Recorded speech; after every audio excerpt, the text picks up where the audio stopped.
আমাদেরকে অনেকেই জিজ্ঞাসা করে বলে, হুজুর আশুরা কবে, আশুরা রোজা কয়টা, আশুরার ফজিলত সম্পর্কে আমাদেরকে কিছু বলবেন, কি কি ইবাদত বেশি বেশি করব। দেখেন, আশুরা বলা হয় মুহররম মাসের 10 তারিখকে। এই মুহররম মাসের 10 তারিখ অত্যন্ত গুরুত্বপূর্ণ একটি দিন। এই দিনের রোজাটা আল্লাহর কাছে অনেক পছন্দনীয়। রাসূল করিম সাল্লাল্লাহু আলাইহি ওয়াসাল্লাম বলেন, আফজালুস সিয়ামি বা'দা রমাদান শাহরুল্লাহিল মুহররম। রমজান মাসের রোজার পরে আল্লাহর কাছে সবচেয়ে প্রিয় রোজা হলো আশুরা রোজা। আবার বিশ্বনবী মুহাম্মদ সাল্লাল্লাহু আলাইহি ওয়াসাল্লাম বলেন, সিয়ামু ইয়াউমি আশুরা আহতাসিবু আলাল্লাহ আইয়ুকাফিরু সানাতাল্লাতী ক্বাবলাহু। আল্লাহর হাবিব বলেন, আমি আশা করি এই আশুরা রোজার বদৌলতে আল্লাহ পাক রব্বুল আলামিন আগামী 1 বছরের গুনাহগুলোকে মাফ করে দিবে। তার মানে আশুরা রোজা কতটা গুরুত্বপূর্ণ।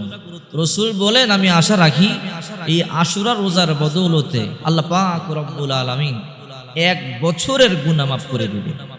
এবার আসুন, আশুরা রোজা কবে রাখবেন, কিভাবে রাখবেন।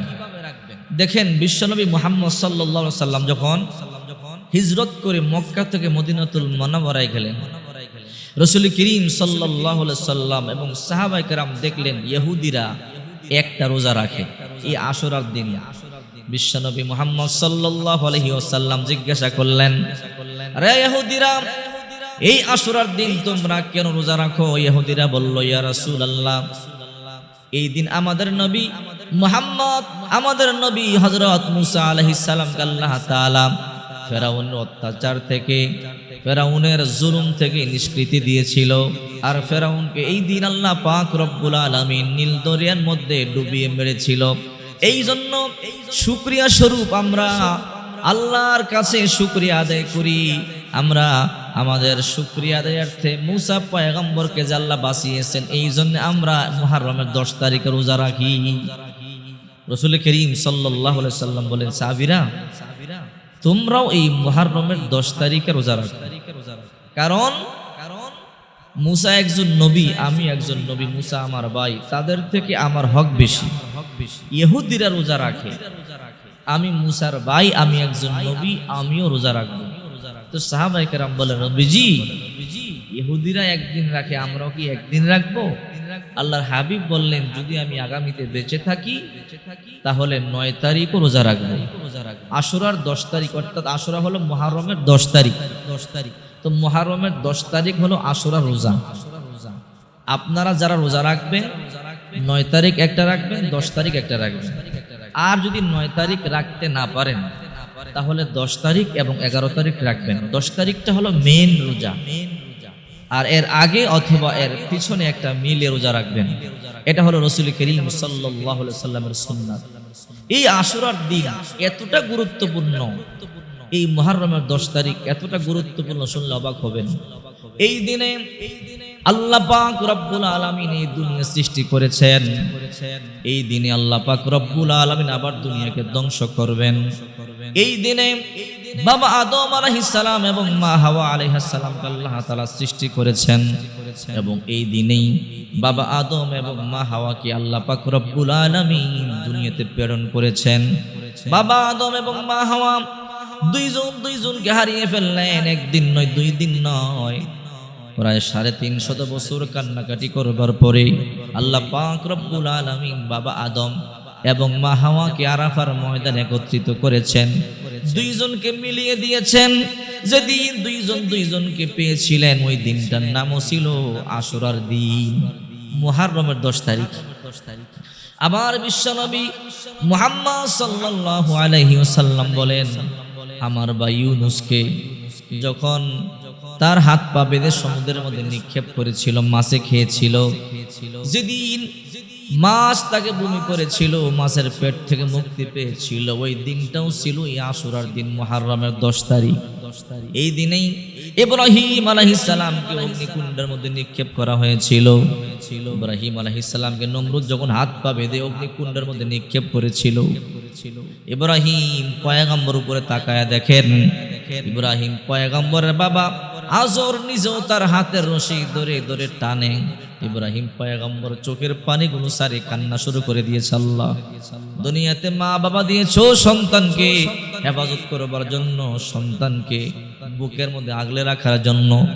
আর আজকে বিপদের দিনও আমি আমার আব্বারে আমার কাছে পাইলাম না। আমার বাবাও দুশ্মনী করতে পারলো, আমার বাবা আমার হাতে রশি ধরে ধরে টানে। এই দুনিয়াতে আপন বলতে কেউ নেই, আল্লাহ তুমি আমাকে হেফাজত করো। যেদিন ইব্রাহিম পয়গম্বরকে আল্লাহ পাক রব্বুল আলামিন অগ্নিকুণ্ড থেকে মুক্তি দিয়েছিলেন, ওই দিনটাও ছিল ওই আশুরার দিন, মুহররমের 10 তারিখ। এই মুহররমের 10 তারিখে আরেকটা ঘটনা ঘটেছিল। বিশ্বনবীর কলিজার টুকরা নাতি হুসাইন রাদিয়াল্লাহু তাআলা আনহু সহ কারবালার ময়দানে, ইরাতের ফুরাত নদীর তীরে কারবালার ময়দানে একজন নয়, দুইজন নয়, 72 জন সঙ্গী সহ শাহাদাত বরণ করেছিল। ইমাম হুসাইন রাদিয়াল্লাহু তাআলা আনহু পানি পান করবার জন্য কারবালার প্রান্তর থেকে ফুরাত নদীর পারে যায়। ফুরাত নদীর পারে গিয়া ইমাম হুসাইন রাদিয়াল্লাহু তাআলা আনহু হাতের মধ্যে পানি নেই পানি পান করবার জন্য।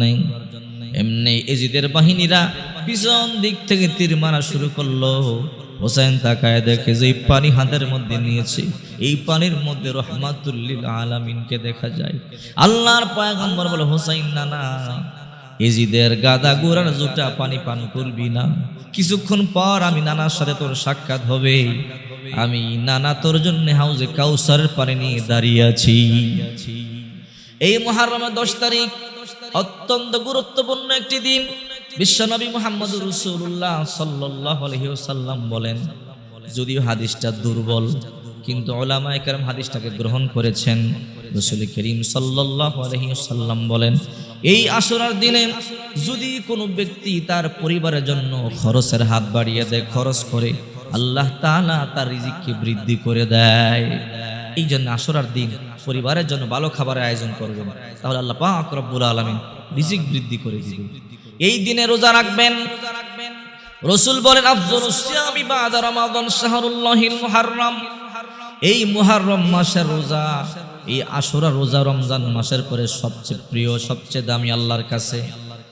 এই আশুরা রোজা সমস্ত নবীদের উপরে ফরজ ছিল। আমাদের নবীর উপরে যখন রমজান মাস রোজা নাজিল হয়, রমজান মাসে রোজা ফরজ হয়, তখন আশুরা রোজা আল্লাহ নফল করে দিয়েছে। এই জন্য মহিলা মা বোনদেরকে বলবো, আশুরার দিন বেশি বেশি নফল সালাত আদায় করবেন, আল্লাহর কাছে দোয়া করবেন গুনাহ মাফের জন্য, এবং আল্লাহ পাকের কাছে জাহান্নাম থেকে মুক্তি চাবেন। দান সদকা বেশি বেশি করবেন, বেশি বেশি দান সদকা করবেন। রোজা অবস্থায় থাকবেন, কারণ আশুরার দিন রোজা রেখে রোজা অবস্থায় যদি কোনো মুমিন বান্দা বান্দি ইফতারের সামনে নিয়ে আল্লাহর কাছে হাত তুলে দোয়া করে, আল্লাহ ওই হাত ফিরিয়ে দেয় না, আল্লাহ পাক রব্বুল আলামিন অবশ্যই তার মনের আশা পূর্ণ করবেন। এই জন্য আশুরার দিন রোজা রেখে ইফতারের পূর্বে আল্লাহর কাছে দোয়া করবেন, আল্লাহর কাছে গুনাহ মাফের জন্য। আল্লাহ গুনাহ মাফ করবে, মনের আশা পূর্ণ করবে। আল্লাহ তাআলা জীবনের সমস্ত চাহিদাগুলো, নেক চাহিদাগুলো আল্লাহ পাক পূর্ণ করে